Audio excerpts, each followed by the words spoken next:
안녕하세요. 디지털 목자 최정현입니다. 여러분들 이제 얼마 남지 않은 그 마지막을 잘 준비하고 계시죠? 마지막이라고 하는 거는 지금 당장 한국에서 일어나는 것만 보면 알 수 있어요. 우리가 이제 정확하게 우리의 심령 중에 가장 문제가 되는 것이 무엇인지를 다 모르기 때문에 그냥 뭐 여러 가지 이유를 대요. 근데 그 중에 우리 한국인들이 가장 유치하게 생각하고요. 그렇지만 그건 한국인뿐만 아니라 모든 민족 속 안에 들어있는 아주 기본적인 악의 시발점. 그것이 바로 시기와 질투예요. 그런데 묘합니다. 저들이 시기해서 어쨌다 하는 얘기는 성경에 말도 못하게 많이 나옴에도 불구하고 특히 한국인, 뭐 미국인들도 마찬가지지만 그것은 자기에게 없다고 착각을 해요. 거기서부터 출발이에요. 그러면 왜 없다고 생각하냐면요. 어떤 사람이 대통령을 시기한다? 그거는 너무 차이가 많이 나니까 시기할 수 있는 언감생심 의미도 없어요. 그런데 대통령을 누가 시기합니까? 대통령이라면 그 주변에 있는 정치 권력자들이에요. 지금 우리나라에서 일어나고 있는 그 사태를 여러분들 한번 보세요. 그 참 검사들이라는 게 참 뭐 공부 많이 한 사람들이잖아요. 근데 제가 이제 저는 하나님을 알고 난 이후에 사람들의 마음을 좀 읽을 수가 있더라고요. 근데 이제 모르고 제가 사람의 마음을 읽을 수 있음에도 불구하고 그거를 이제 적극 이렇게 내 삶에 이제 적용을 안 시키다가 지금은 제가 아주 철저하게 적용을 시킵니다. 사람들의 마음을 살핀다는 게 어렵지 않아요. 내 마음에 거울이 있으면 됩니다. 그러면 내 마음의 거울로 그것을 비추어 보면 알 수 있어요. 무엇으로 알 수 있죠? 그들의 말이에요. 그들의 행동이요. 그것은 말과 생각이 썩어서 결국은 이제 그걸 행동으로 나타내게 되는데 우리가 성경을 보면 이렇게 얘기합니다. 그냥 행동으로 나타나잖아요. 행위 행동으로 나타나잖아요. 그러면 그건 뭘 의미하냐면 망령된 상태, 썩고 썩은 상태를 말하는 거예요. 근데 마음으로 뭐 제가 이제 흔히 많이 예를 드는 것 중에 그 음행인데요. lust, 정욕이라는 마음이 우리 안에 이제 있죠. 없을 수가 없죠. 완전히 하나님으로 인도함을 받아서 그 터 위에 견고해 서지 않으면 우리 안에는 그 러스트라고 하는 그것이 항상 도사리고 있어요. 육체의 정욕, 뭐 안목의 정욕, 이생의 자랑 이런 것들이 정욕이라는 형태로 남아 있습니다. 그러면 정욕이 육체로 나타나는 게 뭐예요? 음행이에요. 음란, 간음, 음행. 그러면 이게 밖으로 나타나서 죄를 범했다. 그러면 이제 죽기 싫잖아요. 안 죽을 것처럼 뭐 하나님은 이런 죄를 져도 안 그래요. 그 죄를 지으면요. 그 지은 죄, 그렇게 해서 문제가 된 죄에 반드시 또 다른 죄들이 늘러붙습니다. 그게 바로 사단과 마귀와 그 악한 영들의 하는 일이에요. 그래서 작은 생각을 집어넣고 그것이 썩다가 육체로 딱 드러나잖아요. 그러면 그때부터는 소유권 주장이 시작이 됩니다. 그래서 우리가 포세션이라고 하는 악령이 우리를 지배하기 전에 obsessed라는 상태가 나타나요. 완전히 껴버리는 거예요. 그러니까 멀쩡하다가도 생각을 탁 하면 그거부터 생각나는 거예요. 여러분들 지금 그런 고통 속에 있는 사람이 한둘이 아니에요. 오케이? 저는 이제 여러 가지 드릴 말씀이 있지만 그러나 이제 오늘은 시기와 질투에 관한 이야기만 짧게 나누고 오늘 이제 찍는 영상을 좀 마무리 짓고 다음에 기회가 있으면 또 구체적으로 인간 마음에서 어떻게 부패하고 그것이 어떻게 망령되이 나타나는지를 볼게요. 자, 이제 뭐 딴 얘기 좀 많이 해야 되는데 뭐 놔두고 우리 이제 시기 질투만 얘기합시다. 맨 처음에 나타난 시기 질투로 인한 범죄가 무엇이죠? 가인이에요. 가인이요. 만약에 자기 혼자 제사를 드렸는데 하나님이 안 받아요. 근데 안 받는지 받는지조차도 스스로 알 수가 없죠. 악을 행하는 자들은 몰라요. 그런데 가인의 눈에 누가 띄죠? 아벨이 띄지 않습니까? 아벨의 제사를 하나님이 받았다 하는 증거가 나타나는 걸 보겠죠. 그게 되게 이제 우리 인간들은 일상에서 그 말도 안 되는 거지만 일이 풀리는지 안 풀리는지 이거 가지고 사랑을 받았는지 안 받았는지 따지는데요. 그거는 하나님이 결정해서 주시는 게 아니에요. 어쨌든 그런 겉모양으로 사람을 판단하거나 알 수 없습니다. 그러나 이제 가인과 아벨의 시대에는 이제 그런 모습을 알 수 있는 어떤 자기네에게 네슈아마가 아직 안 없어졌기 때문에 노아 때부터 하나님의 영이 인간의 육체와 함께하지 않겠다고 약속과 일종의 선언을 하시기 때문에 그때부터는 인간이 더듬으면서 분별력이 없어지죠. 여러분들 분별력이 있는 지파를 보면 그 아셀 지파 말고 세자로 되어 있는 지파가 있습니다. 시므온 말고. 그게 누구냐면 그 지파가 누구냐면 성전에서 예수 그리스도께서 할례를 받으러 올 때 안나라는 선지자와 또 다른 사람이 하나 나타납니다. 그 사람의 지파를 성경이 얘기하면서 뭐라고 얘기하냐면 그들은 하나님의 뜻과 시기 때를 아는 자로서 이렇게 얘기해요. 그래서 12지파 중에 한 지파는요, 정확하게 분별과 시기에 관한 감각과 하나님이 주신 은사가 있어요. 그런데 그 은사를 가진 지파는 일단 그 지파 하나밖에 없죠? 자, 놔두고, 나중에 이제 제가 밑에 영상에 이 자막을 달 때 거기다 이제 집어넣을게요. 지금 기억이 안 나서 잘 모르겠어요. 자, 시기 질투가 나오죠? 벌써 거기에 시기 질투의 기본적인 건 비교와 차이입니다. 근데 차이를 비교하는데 자기도 얻고 싶은 것을 상대만 얻을 때 시기와 질투가 나와요. 두 번째 시기 질투가 나와서 살인까지 하는, 가인이 이제 아벨을 죽이잖아요. 살인했잖아요. 요셉의 형들이에요. 정확하게 표현합니다. 요셉의 형들은 시기하여, 자, 시기하면 자기가 거기까지 가거나 또는 자기가 노력하고 또 상대가 잘 되는 걸 높여주면 되잖아요. 그거는 하나님의 은혜로 주의 성품이 우리 안에서 소금과 빛, 즉 사랑처럼 우리에게 나오지 않는 한 불가능합니다. 절대 인간 혼자서요, 마귀가 득실거리는 세상에서 하나님으로 인도함을 못 받는데 내가 시기가 안 나온다? 상대를 높여준다? 불가능합니다. 본질적으로 상대의 높아짐을 기뻐하고, 물론 뭐 대통령처럼 차이가 많이 나는 사람을 기뻐한다는 얘기가 아니야. 자기랑 비슷한데 자기보다 더 복을 받는 것 같은 징조가 나타날 때 그것을 높여줄 수 있는 사람, 그 사람은 진짜 사랑이 있는 사람입니다. 그것이 형제 사랑이에요. 형제라고 하는 그 개념, 굉장히 중요한 개념인데 무엇이든지 줄 수 있는, 이스라엘 사람들이 줄 수 있는 사람이 형제입니다. 형제보다 더 가까운 사이에 관한 이야기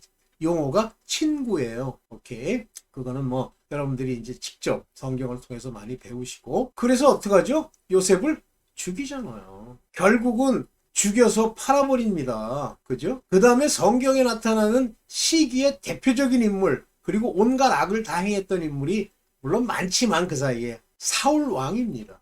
사울 왕은요, 다윗을 보고 만만이요 자기는 천천히라고 하는 비교를 할 때 자기랑 비슷한 위치에 있는데 비교를 하는데 자기를 더 높이지 않고 남을 높일 때 시기가 나타나는 거예요. 그 시기가 사울의 경우에는 아주 구체적으로 그 시기를 이용해서 다윗을 죽이려고 하죠. 이때 그 죽이려고 하는 행위의 주체가 누굽니까? 악령. 악령이 그 안에 끼죠. 거기서 재밌는 얘기가 나오는데 그 신하들이 사울에게 뭐라 그래요? 악령이 낀 걸 달래기 위해서 소고를 치고 음악을 들으라고 그러잖아요. 오늘날 뭐 음악을 통해서 이제 전도도 하고 하는 거 뭐 좋죠. 뭐 저는 나쁘다는 얘기는 아닌데 그것만 가지고 그 사람이 하나님과 관계가 있다라고 판단할 수 있느냐? 쉽지 않아요. 음악 자체가 귀신을 쫓기 때문에 그들이 굉장히 우리 하나님을 아는 것 같이 접근을 하지만 그것이 없을 때 그들의 모습을 봐야 돼요. 오케이. 자, 사울의 시기 질투, 그것으로 인해서 다윗을 죽이려고 하죠. 근데 다윗에게 시기 질투가 있었다 이런 게 있어요? 성경에 표현이 없습니다. 이스라엘 백성을 시기하여, 이게 많이 나오죠. 잘 되는 거예요, 이스라엘 백성이. 근데 자기네들은 안 되는 거예요. 그러면 사람의 본질적으로 시기 질투를 통해서 상대를 낮추려고 합니다. 이게 인간의 본성 죄악의 뿌리예요. 무섭습니다, 시기라는 게. 그래서 이제 야고보서에 이제 시기에 관한 아주 중요한 얘기를 야고보서가 하고 있으니까 우리 한번 보면서 그 야고보서의 이야기를 한번 보십시다. 네, 뭐 이렇게 하는 게 좋을까? 아니면 요걸 지우고 요걸로 볼까요? 마찬가지인가? 네, 봅시다. 그러므로 야고보서 4장 14절입니다. 3장 14절. 그러나 너희 마음속에 독한 시기와 다툼. 이게 envying이라는 단어입니다. envy, 질투하고 시기하는 거 같은 얘기예요. 근데 bitter envying, 아주 쓰디쓴 시기와 그것으로 인해서 strife, 다툼, 막 욕하는 거였는데 난 네가 시기가 나 하고 욕하는 게 아니에요. 다른 걸로 욕을 합니다. In your heart, 내 마음에 자랑하지 말라. 그러면 glory not and lie not against the truth. 이렇게 되면요, 이건 벌써 이미 진리 가운데 있는 자가 아닌 거예요. 무섭습니다, 이 시기라는 게. 이러한 시기, envy라고 하는 이러한 시기, 여기 envy에 관한, 이 envy에 관한, 뭐, 히브리어, 이제 헬라어, 여기 뭐라고 그랬어요? jealous요. 그러니까 이게 이제 비슷한 데서 오는 건데, 진리가 없는 겁니다. 이 시기가 있으면요. 또 한번 볼까요? 이러한 지혜는 일단 시기 질투가 있으면서 지혜가 나온 건 위로부터 내려온 것이 아니요, 세상적이요, 정욕적이요, 마귀적이니 이렇게 나와 있죠. 무서운 겁니다. 또 한번 볼까요? 3장 16절입니다. 시기와 다툼이 있는 곳에는 요란과 모든 악한 일이 있습니다. 여러분들, 모든 악한 일이 있다라고 하는 이 말에 집중하세요. Every evil work. 뭐가 있어요? 그 다음에 요란이 있다고 말을 하지만 영어로는 뭡니까? confusion. 왔다 갔다 하는 거예요. 뭐가 진짜인지를 모르는 거예요. 이해되시죠? 이 시기가 사람 안에 있는데도 자기가 스스로 자기를 속이는 거예요. 자, 은혜 가운데 있으면 이 은혜가 우리를 어디로 인도합니까? 사랑으로 인도하잖아요. 사랑으로 인도한다니까 여러분들 그 인도가 그렇게 인도하는 건가? 아니, 은혜로 말미암아 말씀이 내 안에서 내 믿음을 견고하게 하면서 사랑을 주신단 말이에요. 그래서 사랑이 믿음의 열매의 나타냄이에요. 사랑이 없다? 사랑은 긍휼과 관련이 있습니다. 긍휼이 없다? 자, 근데 제가 이제 제가 사례를 통해서 이 시기의 본질을 이제 한번 얘기를 드릴 테니 잘 들어보시고 여러분들도 스스로 한번 분별해 보세요.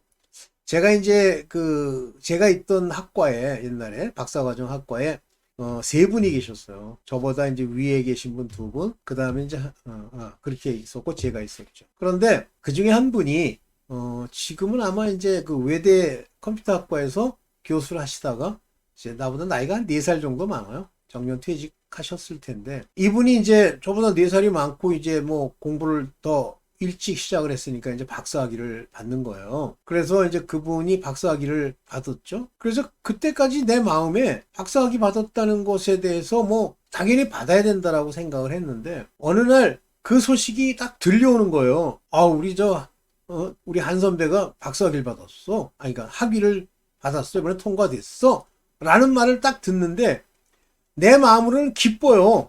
그러니까 내 생각으로는 기뻐요. 그분을 이렇게 그래 받아야지. 그래야 이제 우리도 또 졸업하고 가지. 그런데요, 속 안에서 뱃속 안에서 즐거움이라기보다는 입으로는 잘 됐네요 그러는데 속에서는 약간 이상한 느낌이 드는 거예요.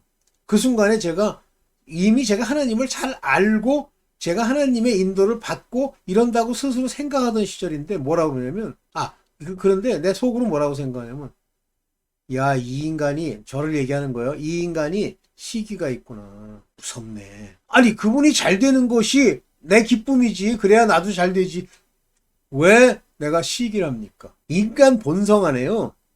우리를 지배하고 있는 마귀가 옛 구습으로 우리를 끌고 갈 때 아주 본질적으로 우리가 부인하고 싶지만 시기가 있어요. 지금 제가 이번 윤 대통령 하는 일들을 이렇게 보면서 왜 저렇게 적들이 많을까? 그러면 저 사람이 나쁜 데 있으니까 적이 많다. 물론 그런 것도 있겠지만 시기 질투예요. 그런데 저 시기를 가진 자들은 반드시 망합니다. 반드시. 사울이 죽어요. 근데 사울이 죽을 때 올라가지 말라고 그러는 그 전쟁에 이제 블레셋과의 전쟁에 참가하죠. 그런데 그 아들 요나단도 죽어요. 그런데 전쟁이 얼마나 격렬한지 그 활을 쐈는데 그 활이 바로 사울의 옷깃을 뚫은 건 아니죠. 갑옷을 튼튼히 입었을 거 아니에요. 목 사이에 있는 이곳에 가서 박힙니다. 그런데 문제는 빨리빨리 가가지고 이제 뭐 지혈을 하고 뽑아내면 되는데 빠져나갈 수가 없는 거예요. 하나님이 죽이기로 작정하시면 사울이 못 빠져나가는 거예요. 병거를 타고 있는데 병거가 거기서 벗어나질 못해. 결국은 피를 흘리다 죽게 되는데 그 표현에 의하면 그 병거에 피가 흥건하다 그랬어요. 그런데 그 병거를 몰고 있는 그 병사 보고 뭐라고 하냐면 그 말이 또 중요한 겁니다. 그러니까 중요하다는 게 뭐 굉장히 중요한 게 아니라 우리 스스로가 깨닫지 못하는 대표적인 거예요. 네가 칼을 뽑아 나를 찌르라 그래요. 그러면서 뭐라고 그러냐면 사울이 저 할례 받지 못한 이방인에게 죽는 것을 모욕으로 생각하는 거예요. 그러면 자기는 뭐라고 생각하는 거예요? 할례 받은 택한 백성이라는 거 아니에요? 사울이 택한 백성입니까? 그 하는 꼬라지를 자기가 아는데 한마디로 하나님의 은혜가 없으면요. 다윗에게 사울이 뭐라고 그러냐면 아들아 내가 잘못됐다. 그 엔게디 그 동굴에서 죽여야 되는데 다윗이 죽이지 않고 가면서 그 왕에게 얘기하니까 그렇게 얘기를 함에도 불구하고 원수막이 악령이 그 안에 끼니까 결국은 또 죽이려고 끊임없이 난리를 치죠. 우리가 교회 다니고 거기서 발을 딛고 한다고 크리스천이에요? 아니에요. 사울과 같이 이미 죽은 자, 죽일 자, 멸망할 자입니다. 그런데도 우리 스스로가 무슨 대단한 자리에 있다고 생각하십니까? 큰일 납니다. 진짜 조심하셔야 돼요. 이게 자기 안에 시기가 있는지를 보면 돼요. 그러면 난 시기 없는데요. 나도 없는 줄 알았어요. 그런데 속 안에 도사리고 있고 시기가 완전히 내게서 없어지려고 하면 상당한 세월 동안 어려움과 고난이 있어야 됩니다. 그리고 무엇보다도 시기는 어디서 나오냐면 이 세상이나 세상에 있는 것들을 사랑하기 때문에 그래요. 그거를 저번에도 한번 말씀드렸던 것처럼 conform to the world. 세상에 부합되도록 살아가는 타협하는 브랜든 빅스 목사님은 이 타협하는 행위를 compromise라는 말을 씁니다. compromise가 물론 타협하다 이런 말인데 한마디로 협잡하다 이런 뜻이에요. compromise 이용하다 이런 자가 우리가 되어 있어요. 그런 마음은요. compromise 반드시 하나님 앞에 미지근한 자가 되고요. 시기와 질투가 있는 이 envying이라고 하는 것이 있으면요.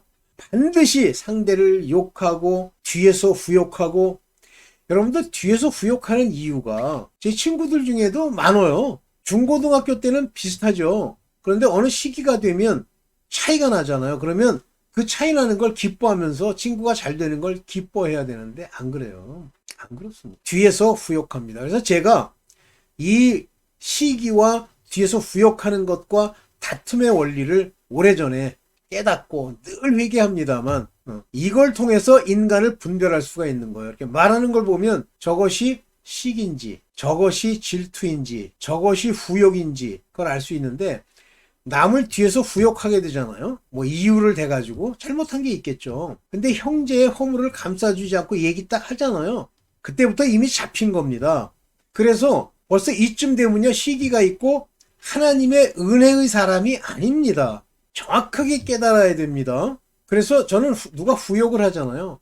제가 우리 집안에 아는 사람들 뭐 이렇게 소개해서 잘 되게 해주고 해서 크게 되는 애들이 있어도 뒤에서 그 선생을 후욕하는 말 한마디만 하잖아요. 아예 내치고 상종을 안 합니다. 사과할 때까지. 왜냐? 그 자는 끊임없이 나중에 아무리 자기에게 은혜를 베푼 자라도 뒤에서 후욕을 하는 거예요. 그래서 후욕하는 사람 많습니다. 교회 안에.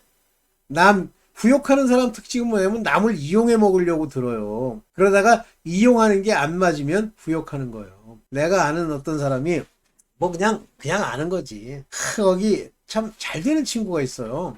제가 다니던 그 교회, 옛날에 이제 이단 교회. 그 사람은 잘 되더라고요. 근데 왜 잘 되냐 보면 사람이 이렇게 막 나이스하고 예의 바르고 하지는 않지만 정직해요. 그리고 성실합니다. 속임이 별로 없어요. 그런데 그 사람이 그러다 보니까 돈을 많이 벌죠. 그러니까 이제 그 밑에서 일 좀 해보려고 어떤 사람이 일 좀 하려고 그러는데 그 사람이 벌써 사람을 볼 줄 알더라고. 싫어하는 거예요. 저 사람 쓰면 안 되겠다. 그런데 계속 거기서 읍을 해요. 근데 읍을 하는데 나한테 와서는 그 사람 후욕을 하더라고. 그래서 상종을 안 했습니다. 그래서 전혀 이제 저랑 관계가 없이 이제 한 1년 정도를 지냈는데 나중에 전화가 왔어요. 자기 딸이 결혼한다고. 이런 지하에 끊었습니다.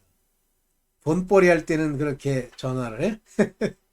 여러분들 여기 젊은 분들도 있고 연세 드신 분들도 있을 텐데 사람 분별 잘 하세요. 사람 분별. 그래서 그 분별하는 능력은 오직 은혜로만 분별이 가능하고요. 만약에 글을 봤는데 그냥 관계를 맺는데 후욕하고 시기하고 속 안에 질투가 있고 다툼이 있다. 그러면 조금 멀리 하세요. Set apart, separation. 그게 거룩이에요. 떨어져 나가야 하십시오. 음란한 자들 와가지고 뭐 음담패설 들어오는다. 딱 끊으세요. 그런 자들이랑 친구하다가 동료됩니다. 자, 오늘 뭐 짧게만 여러분들과 이제 이 말씀을 나누는데 여러분들 잘 생각하셔야 돼요. 시기 질투. 네, 오늘 여기까지만 말씀을 드립니다. 네, 뭐 춥진 않지만 건강 유의하시고 건강 유의하는 것도요. 여러분들이 건강 유의하려고 노력하면 건강이 좋아진다? No.